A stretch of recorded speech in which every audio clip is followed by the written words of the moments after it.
24 জুলাই গণঅভ্যুত্থানের মধ্য দিয়ে ছাত্র জনতা তাদের কথা জানান দিয়েছে যে বাংলাদেশে একটি নতুন বাংলাদেশ আমাদের প্রয়োজন। নতুন বাংলাদেশ আমাদের কেন প্রয়োজন? কারণ আমরা গত 15 বছর ধরে এখানে ফ্যাসিস্ট আমল দেখেছি। এখানে ফ্যাসিস্ট আমল গঠিত হয়েছিল প্রত্যেকটা প্রশাসনের সহকারে, প্রত্যেকটি প্রতিষ্ঠানের সহকারে। এই প্রত্যেকটি প্রশাসন এবং প্রতিষ্ঠান মিলে বাংলাদেশের গণবিরোধী এই আকার ধারণ করেছিল। 15 বছর বাংলাদেশে কোনো বিরোধী দল বলে কিছু ছিল না। 15 বছর বাংলাদেশে শুধুমাত্র একটি দলই তাদের সমস্ত রাজত্ব কায়েম করেছিল। এই আওয়ামী লীগকে বাংলাদেশ থেকে বিতাড়িত করেছেন এই ক্রেডিট কার? এই ক্রেডিট বাংলাদেশের ছাত্র জনতা, বাংলাদেশের শ্রমিক মজুরের। কিন্তু আমরা দেখতে পাচ্ছি এই অভ্যুত্থানের পুরো ক্রেডিট নিয়ে নেওয়ার জন্য কিছু পক্ষ এখন নিজেদেরকে গুছিয়ে নিয়েছে।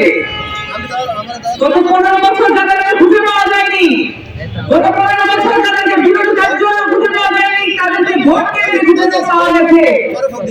তাদেরকে আমরা এখন দেখছি বড় বড় কথা বলতে, তাদেরকে আমরা দেখছি এলাকায় চাঁদাবাজি করতে, তাদেরকে আমরা দেখছি এলাকায় ত্রাস সঞ্চার করতে।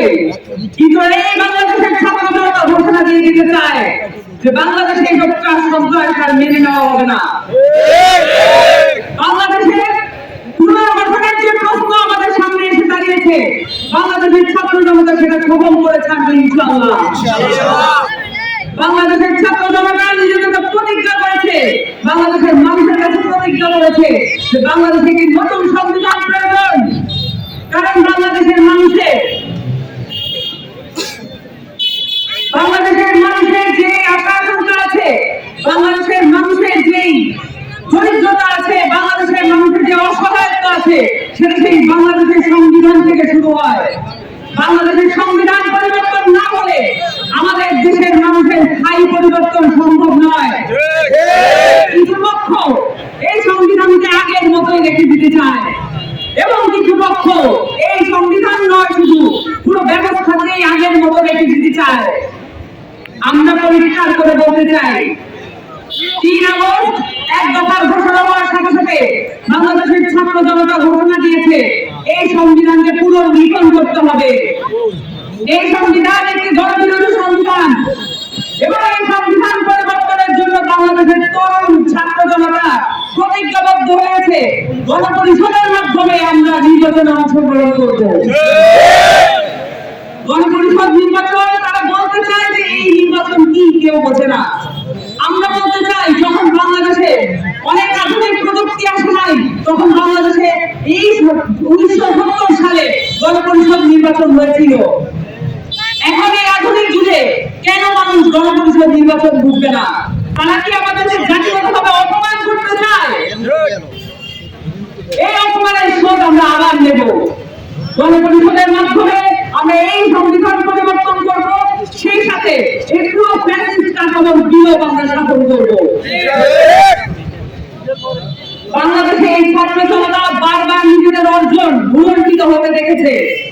90-এর গণঅভ্যুত্থানে বাংলাদেশের মানুষ রক্ত দিয়েছিল, কিন্তু এই 90-এর গণঅভ্যুত্থান কারা ভুল করেছে, কারা গণহত্যা করেছে, কারা বাংলাদেশের মানুষের সাথে প্রতারণা করেছে, সেটা আমরা ভুলে যাই নাই।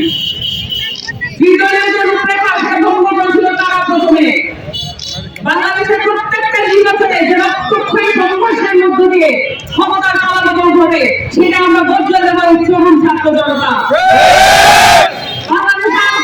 নির্বাচনে কোনো রক্তক্ষয়ী সংঘর্ষ ঘটবে না, এই প্রতিজ্ঞা আমরা করেছি এবং এই প্রতিজ্ঞা আমরা সফল করব ইনশাআল্লাহ। আপনাদের সকলকে গণঅভ্যুত্থানের রাজনৈতিক দল এনসিপির সাথে একাত্ম ভোট করার জন্য আহ্বান জানাচ্ছি। আপনাদের সাথে ওয়ার্ডে ওয়ার্ডে আমরা ছড়িয়ে যেতে চাই, আপনাদের কথা আমরা তুলে আনতে চাই, কিভাবে প্রত্যেকটা এলাকায় এবং তরমুজ ব্যবসায়ীদের সাথে মিলে এখানে চাঁদাবাজি করা হচ্ছে। নিরীহ যত মানুষ আছে, যত ব্যবসায়ী আছে, তাদের জীবনকে রক্ষাগত করা হয়েছে। আমরা এই পরিবর্তন চাই। বাংলাদেশের তরুণ যত ছাত্র জনতা আছে, তারা পার্লামেন্ট পার্লামেন্টে গিয়ে এই ধরনের পরিবর্তন সাধন করবে। আপনাদের সকলকে ধন্যবাদ।